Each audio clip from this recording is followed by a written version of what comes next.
En una casa antigua, iluminada por la tenue luz de la tarde, se encuentra un retrato enmarcado sobre una repisa de madera oscura.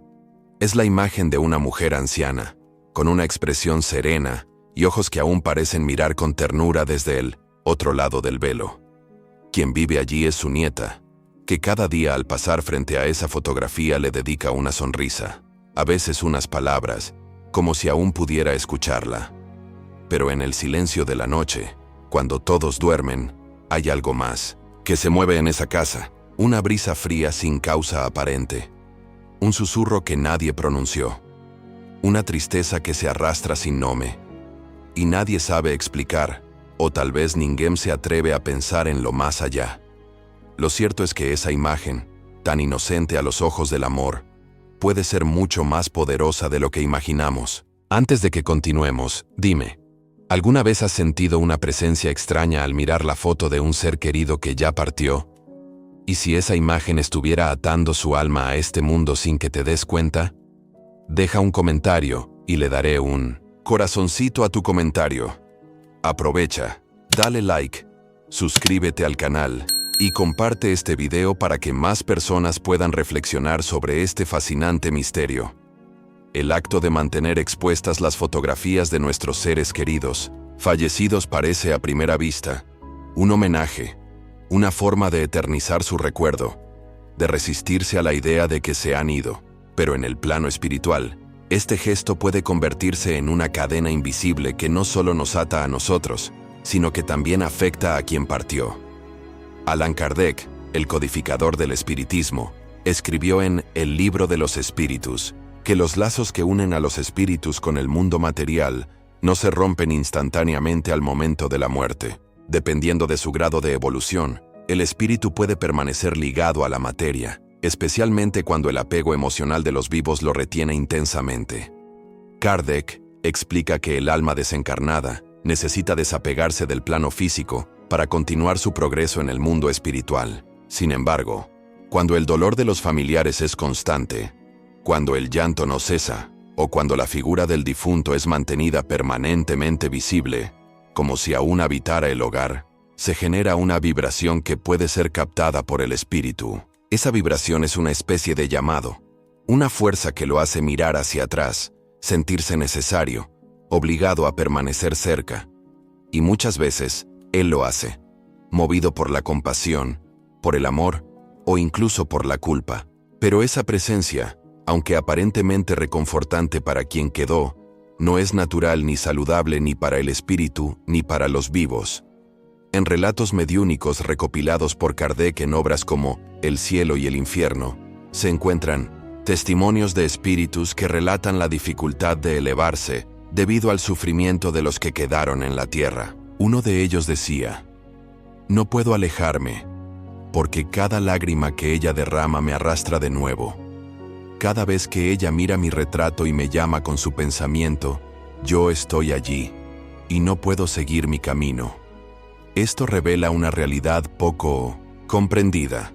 La memoria excesivamente material del difunto puede crear una forma de prisión energética.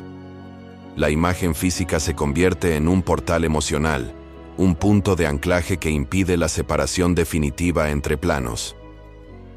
En muchas culturas antiguas, se practicaban rituales de despedida diseñados no solo para honrar al muerto, sino para ayudar a su espíritu a desprenderse del mundo terrenal.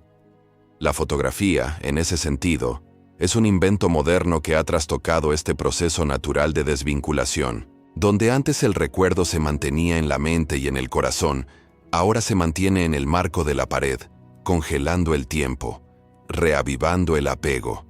Y en este escenario de amor que se transforma en nostalgia perpetua, se gesta una atmósfera que puede afectar la paz del hogar.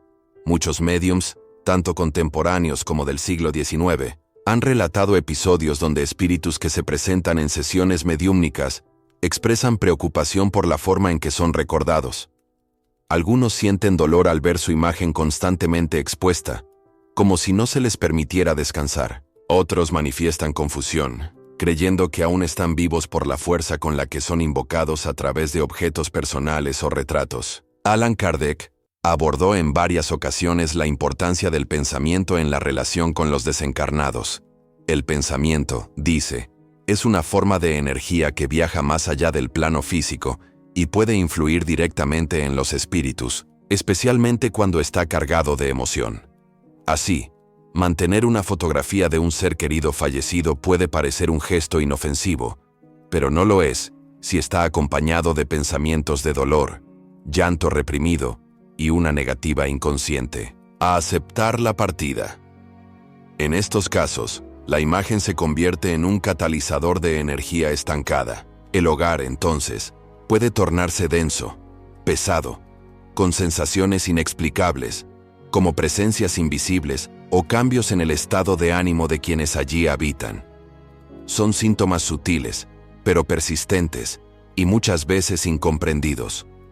Los niños se tornan irritables, los adultos deprimidos, el ambiente tenso, y pocos relacionan estos cambios con lo que hay colgado en la pared o apoyado sobre una cómoda del dormitorio. El vínculo entre el mundo físico y el espiritual es más estrecho de lo que nos enseñaron. Y el amor, cuando no comprende el momento de soltar, puede transformarse en una cadena. El verdadero amor no es posesivo, no exige presencia eterna, no implora compañía forzada. El verdadero amor libera, desea el bien, incluso cuando ese bien implica aceptar que ya no están aquí. Y entender eso es dar el primer paso hacia una conexión más elevada, más pura, más espiritual. Una conexión que no necesita fotografías ni objetos para existir, porque vive en lo invisible y en el corazón, energías estancadas. En ciertas casas, no importa cuán limpias estén, hay una sensación que pesa en el aire. Es una tristeza suave, persistente, como si las paredes mismas hubieran absorbido lágrimas antiguas. No se trata de polvo ni de humedad, es algo más profundo, más sutil. Es como si una parte del pasado se negara a irse, aferrándose en rincones invisibles, en objetos inofensivos, en fotografías que nos observan desde el mueble de la sala. Ese tipo de presencia no se puede barrer, ni ventilar. Son energías estancadas, residuos de emociones que han echado raíces en lo que creemos que es solo decoración. Muchos no entienden por qué ciertos espacios del hogar se tornan opresivos con el paso del tiempo. ¿Por qué algunos cuartos parecen siempre fríos, incluso bajo el sol? ¿Por qué, en algunas noches, se escuchan suspiros que no provienen de nadie? Esas manifestaciones no surgen del azar. Desde el punto de vista espiritual, todo lo que cargamos emocionalmente puede transformarse en una fuente de magnetismo. Y las fotografías de los difuntos, cuando permanecen expuestas durante años, especialmente si son acompañadas de lamentos, rezos afligidos o pensamientos de apego, se convierten en epicentros de energía condensada. Yvonne do Amaral Pereira, una de las médiums más respetadas del espiritismo brasileño, nos dejó valiosos testimonios sobre cómo las emociones humanas impactan directamente en el plano espiritual. En su obra Memorias de un suicida, dictada por el espíritu de Camilo Cándido Botelho, se muestra con crudeza cómo los sentimientos de los vivos influencian, y a veces, aprisionan a los desencarnados. El sufrimiento constante, el apego desmedido y el luto prolongado pueden formar una barrera vibratoria que impide al espíritu continuar su evolución. En ese sentido, las fotografías familiares, cuando se transforman en altares de tristeza inconsciente, son puntos de anclaje para esas almas. En vez de ser recordadas con gratitud y paz, son invocadas, sin querer, a través del dolor y la necesidad de sentir que aún están presentes. Yvonne relató en sesiones mediúmnicas cómo algunos espíritus quedaban atrapados en entornos físicos precisamente por no querer dejar a sus seres queridos, o por sentirse llamados por ellos de forma insistente. En algunos casos, ni siquiera comprendían que ya habían muerto, ya que la conexión emocional que recibían desde este plano era tan intensa que seguían viviendo entre nosotros como sombras del pasado. Imaginemos una madre que perdió a su hijo, y en el centro de su sala mantiene una gran fotografía de él, iluminada por velas o rodeada de objetos personales. Cada día, al mirarla, revive el dolor, le habla, le pide que vuelva, llora por su ausencia.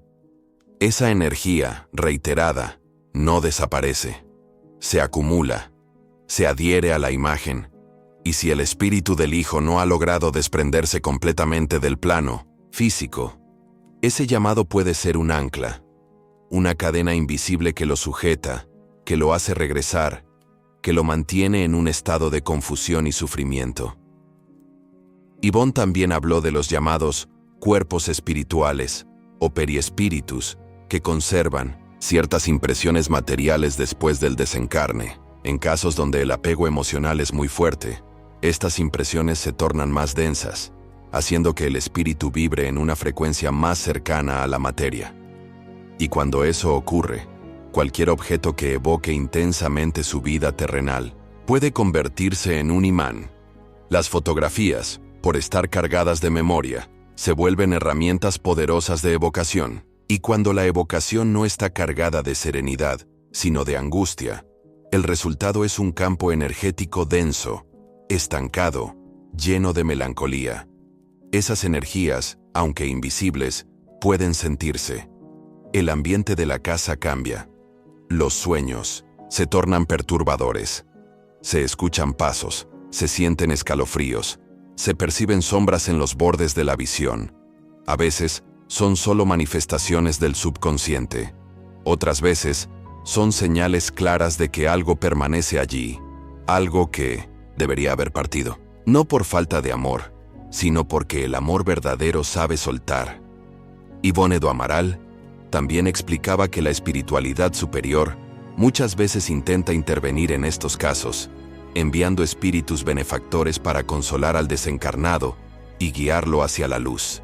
Pero cuando los pensamientos de los vivos son constantes y cargados de sufrimiento, esa ayuda espiritual se vuelve más difícil de alcanzar. Es como si el espíritu quedara envuelto en una niebla magnética, creada por las propias emociones de los encarnados. La energía estancada no solo afecta al espíritu, sino a toda la dinámica del hogar. Es como agua que no corre, empieza a oler mal, a atraer insectos, a volverse un foco de contaminación. En términos espirituales, esa agua estancada son las emociones no resueltas, el duelo no elaborado, el apego que se disfraza de homenaje. Las fotografías que guardan ese tipo de vibración se convierten en portales a un tiempo que ya no existe, pero que insiste en no morir. Y así, el hogar se transforma en un museo de la ausencia. Un espacio que no respira el presente, que no permite el fluir natural de la vida, que retiene tanto a los vivos como a los muertos en un ciclo repetitivo de dolor. Y mientras esa imagen siga allí, como un testigo inmóvil de la tragedia, el alma que partió puede no encontrar la paz que merece, porque en el fondo, no es la fotografía lo que retiene, es la energía que en ella depositamos, y cuando esa energía no fluye, se pudre, como una flor que no fue regada, como una canción que nadie más canta, como un espíritu que, en lugar de volar, se ve obligado a quedarse, atrapado entre lo que fue y lo que ya no puede ser. El llamado del más allá. Hay momentos en la vida en los que sentimos una presencia inexplicable. Un escalofrío recorre la espalda sin razón aparente.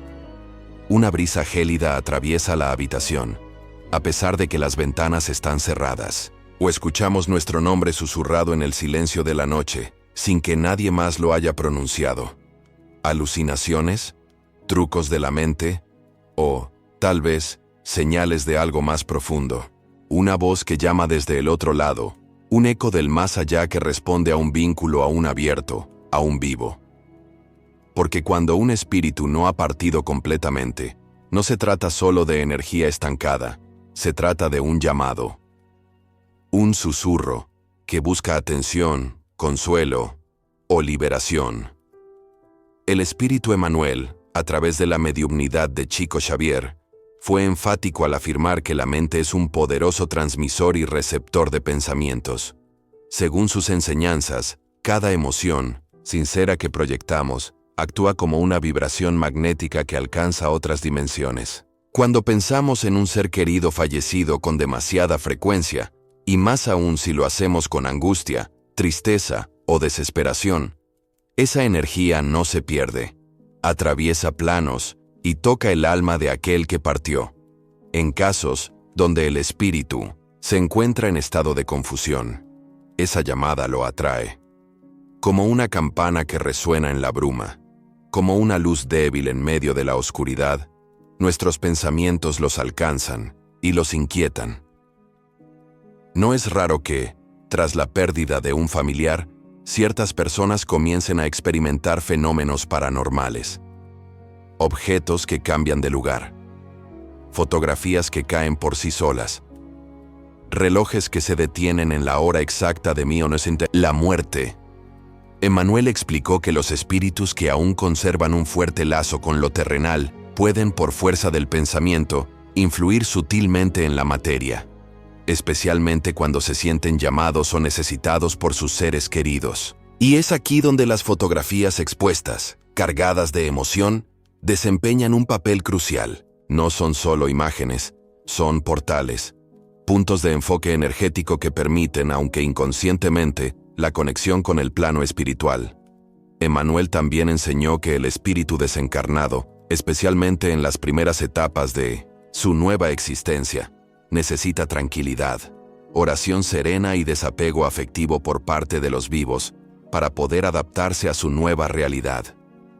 Sin embargo, cuando desde este lado insistimos en aferrarnos, en evocar constantemente su imagen, con sufrimiento, podemos provocarle un estado de turbación. En sus palabras, el alma que partió necesita más del silencio amoroso que del clamor afligido. Pero cuando esa alma escucha nuestro llanto desesperado, siente nuestro luto eterno y ve su fotografía siendo venerada como un símbolo de ausencia, puede entender que aún no ha concluido su misión. Puede creer que debe quedarse, cuidarnos, protegernos o simplemente acompañarnos. Y así comienza a ignorar el llamado natural de los planos superiores. Imaginemos una joven que perdió a su abuela, la mujer que la crió como a una hija. Cada mañana, al despertar, lo primero que ve es el retrato de la abuela en su velador. No pasa un solo día sin que le hable, sin que le pida consejos, sin que le confiese su dolor. A veces, incluso duerme abrazada a un chal de ella, como si pudiera sentir su aroma todavía. Esa conexión intensa, emocionalmente cargada, aunque parece un homenaje de amor, puede estar generando un puente constante con el espíritu de la abuela. Y si ella, desde el otro plano, percibe esa necesidad, puede decidir quedarse cerca, no por maldad, no por egoísmo, sino por el mismo amor que las unió en vida. Pero en esa permanencia hay sufrimiento, porque no pertenece ya a este mundo, y cuanto más tiempo permanezca aquí, más se desvía de su camino espiritual. Emmanuel también advertía que muchos desencarnados se convierten en prisioneros del afecto, no porque alguien los retenga con cadenas visibles, sino por las emociones no resueltas que se proyectan hacia ellos día tras día. El amor no libera cuando se mezcla con el dolor, y las manifestaciones emocionales a través de objetos, especialmente fotografías, se convierten en imanes de esa prisión invisible. No es necesario hablar en voz alta ni realizar rituales. Basta con mirar esa imagen y repetir mentalmente: ¿por qué te fuiste? No puedo seguir sin ti. Vuelve, aunque sea en sueños. Cada una de esas frases, aunque nacidas del cariño, puede ser una cuerda que impide el ascenso espiritual de aquel que ya debería estar en paz. A veces, el llamado no viene solo del plano físico. Hay espíritus que, tras fallecer, no aceptan su muerte. Y al ver sus rostros inmortalizados en fotografías, en casas donde aún se pronuncian sus nombres con lágrimas, donde sus ropas aún ocupan un lugar en el armario, donde sus objetos están intactos, comienzan a confundir el tiempo, vagan entre los recuerdos, se sienten invitados a quedarse, y algunos lo hacen. Permanecen en silencio, en sombras, en la brisa que sopla sin motivo, en el sueño que se repite noche tras noche. Son llamados y a la vez llaman, porque también sienten miedo, angustia, saudade. También esperan una señal, pero una que les diga que ya pueden partir. En los mensajes de Emmanuel, la compasión verdadera implica aprender a soltar, entender que, al permitir el desapego, no olvidamos, al contrario, honramos. Porque no hay mayor acto de amor que liberar al ser amado de nuestra necesidad de retenerlo. El llamado del más allá no siempre es un grito, a veces es un susurro, a veces es el silencio.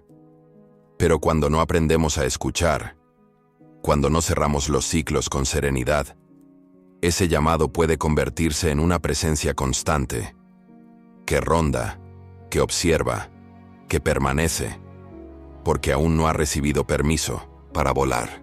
El arte de soltar. Soltar no es olvidar, soltar no es borrar. Soltar en su forma más pura es permitir que el amor siga existiendo, pero sin la necesidad de aprisionar. Es reconocer que el vínculo permanece, aunque la presencia física ya no esté. Es entender que la muerte no rompe la conexión, pero exige una transformación del afecto. Este proceso, sin embargo, es profundamente doloroso. ¿Cómo liberar lo que más amamos sin sentir que lo estamos perdiendo para siempre? ¿Cómo soltar sin traicionar la memoria de quien partió? La respuesta se encuentra en una de las más delicadas artes del alma: el arte de soltar. Divaldo Franco, uno de los médiums más respetados del mundo espiritualista contemporáneo, ha compartido en diversas conferencias y escritos que muchos espíritus permanecen atados al plano físico por el apego emocional de sus familiares. En palabras de su guía espiritual, Joana de Angelis, el amor mal comprendido se convierte en una prisión dulce, pero dolorosa.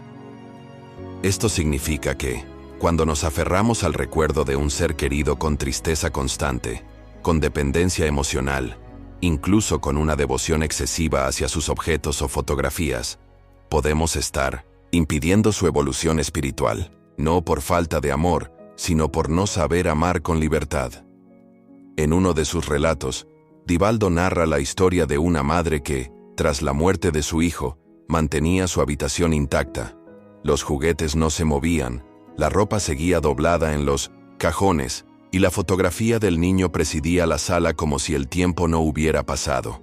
Cada noche, ella se sentaba frente a esa imagen y le hablaba en voz baja, rogándole que regresara, que diera una señal, que no la dejara sola. Lo que no sabía es que el espíritu del niño, aún sensible y confundido, permanecía en esa casa, sin comprender del todo su condición, afectado por la carga emocional que recibía diariamente.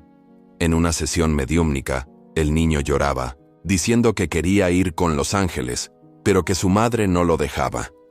Este caso, que Divaldo relató con profundo respeto, ilustra con claridad cómo el dolor humano, cuando no se transforma en amor elevado, se convierte en una cadena invisible que detiene a ambos lados, a los que partieron y a los que quedaron. Soltar, entonces, es una decisión espiritual. Requiere fe, requiere confianza en la inmortalidad del alma, pero sobre todo requiere humildad para aceptar que el ciclo material ha terminado. Divaldo explica que, en el plano espiritual, los espíritus reciben vibraciones de los encarnados como si fueran ondas de luz o de sombra. Cuando se les envía paz, resignación y oraciones sinceras, ellos sienten alivio, como una brisa cálida que los impulsa hacia planos superiores. Pero cuando se les envía angustia, clamor o dependencia, esa energía actúa como un peso, impidiéndoles elevarse, generándoles un sentimiento de culpa, como si estuvieran abandonando a quienes más amaron. Hay, además, una forma silenciosa de apego que muchos no perciben: la veneración constante de imágenes del difunto, fotografías enmarcadas, altares improvisados, rincones que se convierten en santuarios del dolor. Aunque parezca un gesto de homenaje, cuando ese espacio se carga de lamentos, de lágrimas y de súplicas, se transforma en un punto de anclaje emocional. Divaldo advierte que no es la fotografía en sí el problema, sino la energía que proyectamos sobre ella. Si se convierte en un objeto de obsesión, de conversación diaria con el espíritu o de lamento, se abre una puerta constante entre dimensiones. Y no todos los espíritus están preparados para sostener ese contacto continuo. Hay que tener compasión con quienes partieron. Y la compasión, en este caso, se manifiesta en la capacidad de decir, te amo, pero puedes ir en paz. No se trata de cerrar el corazón, sino de permitir que el amor se expanda sin sufrimiento. Muchos espíritus, según Divaldo, visitan a sus familiares durante los primeros días o semanas tras la muerte, especialmente cuando sienten que hay asuntos pendientes. Pero su estadía no debería prolongarse. Cuando sienten que todo está en orden, que sus seres queridos aceptan su partida con serenidad, se sienten libres para continuar su camino. Por eso, el arte de soltar es también un acto de madurez espiritual. Hay lágrimas que sanan, y hay lágrimas que aprisionan. El alma que ha partido siente ambas. Por eso, cuando un espíritu regresa en sueños, muchas veces lo hace para dar un mensaje de consuelo, para decir que está bien. Pero si después de ese sueño continuamos pidiendo más, rogando que regrese cada noche, suplicando señales constantes, el espíritu comienza a inquietarse. Puede confundirse, puede intentar comunicarse de formas más intensas, lo que a veces genera fenómenos espirituales perturbadores. Todo esto se puede evitar si aprendemos a amar desde el desapego. Si dejamos que la fotografía deje de ser un altar de dolor y se convierta en una simple memoria, sin peso emocional negativo. Divaldo también explica que muchos procesos de obsesión espiritual se originan precisamente en este tipo de relaciones mal resueltas. Un espíritu que permanece cerca por amor puede, con el tiempo, volverse dependiente de esa cercanía. Y al mismo tiempo, el encarnado puede sentirse cada vez más encerrado en un luto perpetuo. Ambos quedan atrapados en un lazo invisible que impide su progreso. Solo cuando uno de los dos rompe el ciclo, comienza la verdadera sanación.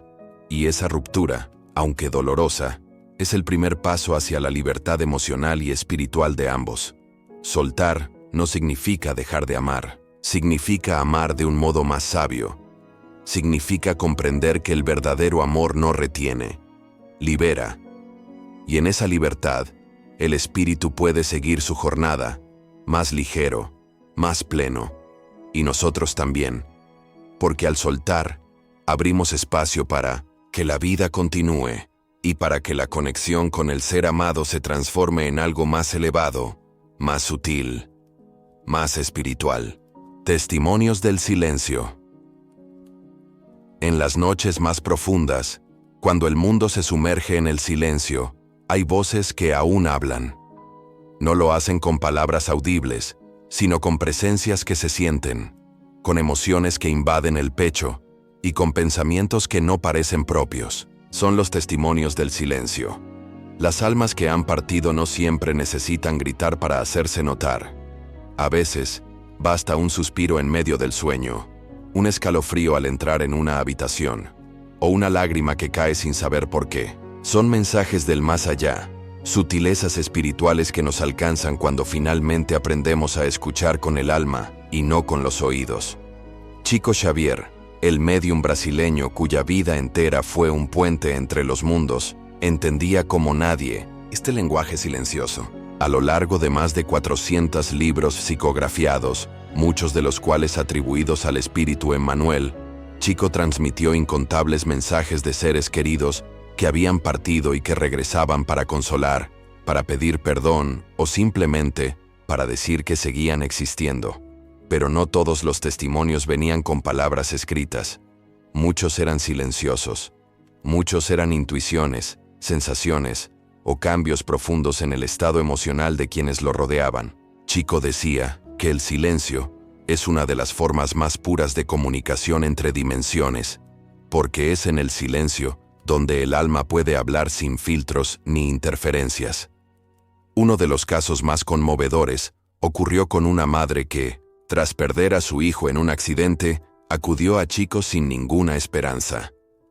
No buscaba consuelo, buscaba una respuesta que calmara la angustia insoportable que la consumía cada noche. Chico, con su mirada humilde y su voz pausada, le pidió que cerrara los ojos. «Sienta», le dijo. «No piense, sienta». En ese instante, la mujer comenzó a llorar. Dijo que sintió unos brazos pequeños rodeando su cuello, como solía hacer su hijo al despedirse para ir a la escuela. No hubo psicografía. No hubo palabras. Solo un instante de silencio cargado de una emoción tan fuerte que toda la sala pareció detenerse. Esa mujer no volvió a ser la misma. El espíritu de su hijo no necesitó hablar. Su testimonio fue sentir que aún estaba allí, aunque ya no lo viera. Chico enseñaba que no todo espíritu está listo para comunicarse de inmediato.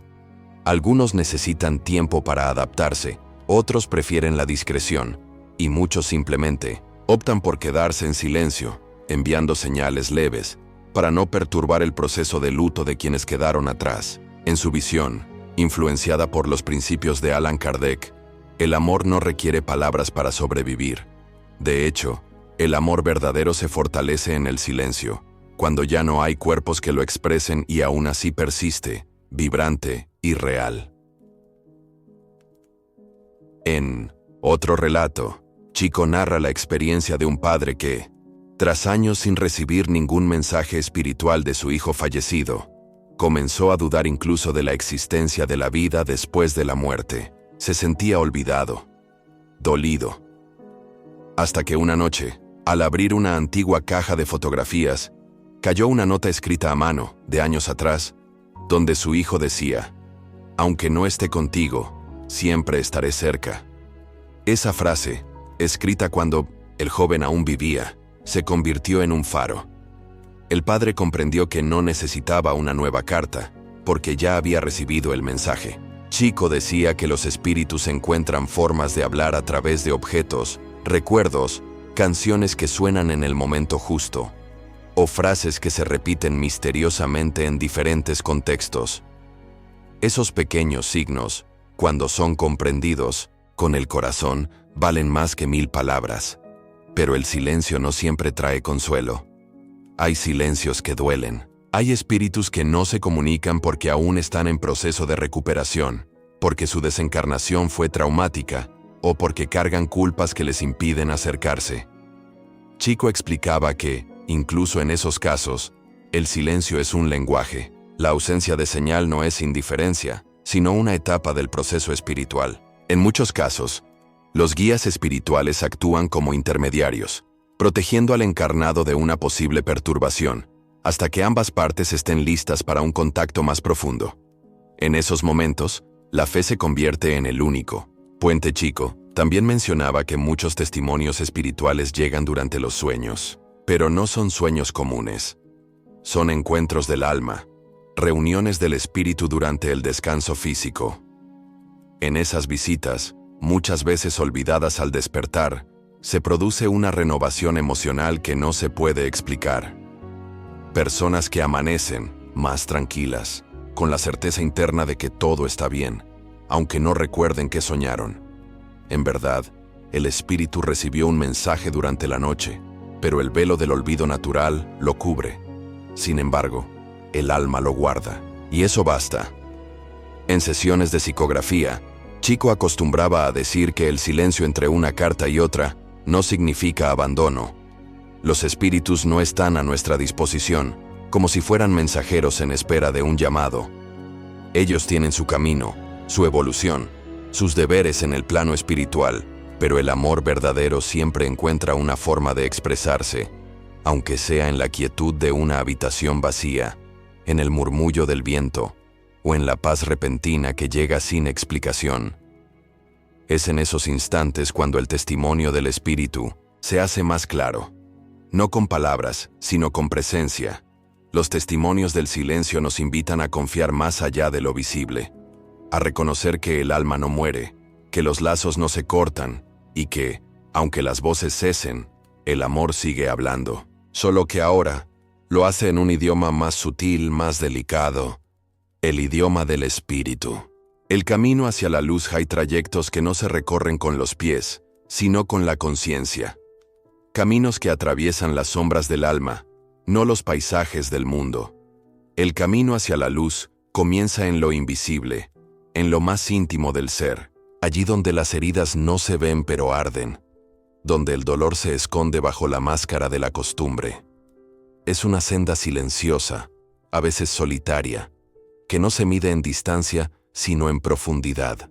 Para quienes han perdido un ser amado, ese camino suele estar lleno de nostalgia, preguntas sin respuesta, y una necesidad ardiente de entender qué hay más allá del velo que separa los mundos.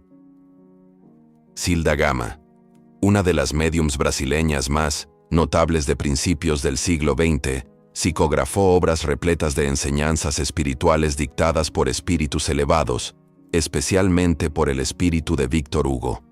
En sus escritos se revelan detalles vívidos del proceso de desencarnación y del recorrido del espíritu en los planos superiores, desvelando con ternura y claridad cómo se da el tránsito entre la materia y la luz. Según ella, nadie llega a la luz sin antes mirar de frente su propia oscuridad.